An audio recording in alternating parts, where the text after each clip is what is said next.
Bipolar junction transistor BJD.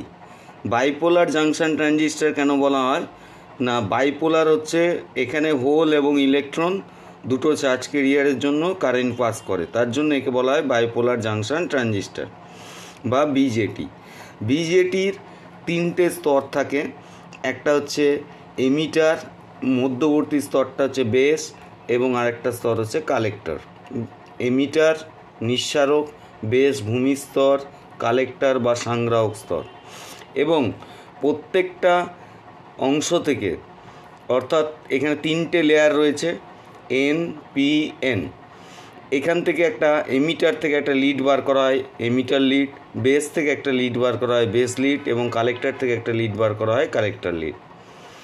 এবং এমিটারেও N type, বেসে P type এবং কালেক্টরটি এন টাইপ হলে সেটাকে আমরা বলি NPN type transistor.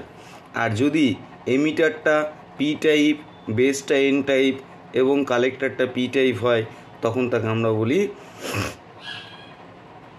PNP type transistor. তাহলে ট্রানজিস্টার, বাইপোলার জাংশন ট্রানজিস্টার দুই প্রকারের হয়, এনপিএন আর পিএনপি। এবং বাইপোলার জাংশন ট্রানজিস্টারে তিনটে লিড থাকে, এমিটার, বেস এবং কালেক্টর। এইবার আমাদের এখানে খেয়াল রাখতে হবে সিম্বলের ক্ষেত্রে এমিটার, বেস এবং কালেক্টর।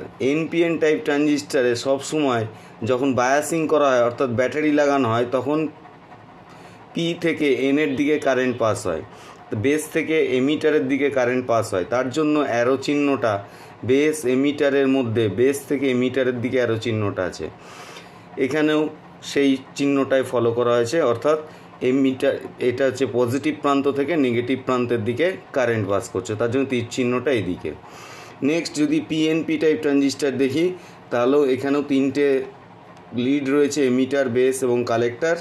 এবং এক্ষেত্রে এমিটার থেকে বেসের দিকে তীর চিহ্ন হবে, ওটা ছিল বেস থেকে এমিটারের দিকে তীর চিহ্ন, এখানে তীর চিহ্ন হবে এমিটার থেকে বেসের দিকে। এটা কার সিম্বল? এটা হচ্ছে পিএনপি টাইপ ট্রানজিস্টারের সিম্বল, এটা হচ্ছে এনপিএন টাইপ ট্রানজিস্টারের সিম্বল। নেক্সট, এই এমিটার এবং বেস এবং কালেক্টর এদের মধ্যে সবচেয়ে ট্রানজিস্টারে এই কালেক্টরটা বেশি অংশ জায়গা দখল করে থাকে এবং এমিটারটা তার পরে অংশ, এবং বেসটা খুবই পাতলা স্তর হয়।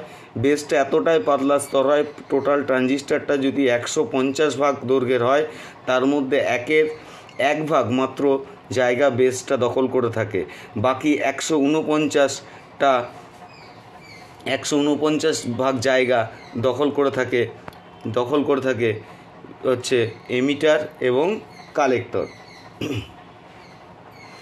নেক্সট হচ্ছে এমিটারও এন টাইপ, কালেক্টরও এন টাইপ, অথবা এমিটারও পি টাইপ, কালেক্টরও পি টাইপ। এই এন টাইপ এবং এন টাইপের মধ্যে প্রভেদ কী? এই এন টাইপের রেজিস্ট্যান্স কম, এই এন টাইপের রেজিস্ট্যান্স বেশি, অর্থাৎ এই এন টাইপ উৎপাদন করার সময় ডোপিং মাত্রা বেশি করানো হয়েছে, এখানে ডোপিং মাত্রা কম, তাই এন টাইপের রেজিস্ট্যান্সটা হাই, এই এন টাইপের রেজিস্ট্যান্স লো। এবং বেস মডারেটলি ডোপ থাকে, বেস মধ্যবর্তী মানের ডোপিং মাত্রা করা থাকে। নেক্সট, এখানেও পি টাইপ আর পি টাইপের মধ্যে একই পার্থক্য, এই পি টাইপের রেজিস্ট্যান্স কম, এই পি টাইপের রেজিস্ট্যান্স বেশি। তার মানে এখানে লাইটলি ডোপিং করা আছে, এখানে হাইলি ডোপিং করা আছে, আর মাঝে এন টাইপটা মডারেটলি ডোপ করা থাকে, অর্থাৎ মধ্যবর্তী মানের ডোপিং মাত্রা করা থাকে। এই হচ্ছে আমাদের বাইপোলার জাংশন ট্রানজিস্টারের প্রথম ধাপ। এবং এখানে আরেকটা জিনিস বলার দরকার আছে, এমিটার ও বেসের মধ্যে যে জাংশনটা আছে তাকে আমরা বলি এমিটার বেস জাংশন, এবং বেস এবং কালেক্টরের মধ্যে যে জাংশন আছে তাকে আমরা বলি কালেক্টর বেস জাংশন। তাহলে এটা হচ্ছে ইবি জাংশন, এটা হচ্ছে CB junction, collector base junction. তার মানে একটা ট্রানজিস্টারে তিনটে লেয়ার থাকে, দুটো জাংশন থাকে এবং তিনটে লিড থাকে।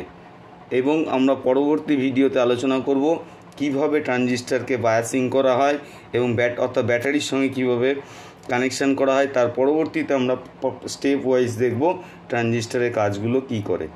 That's all.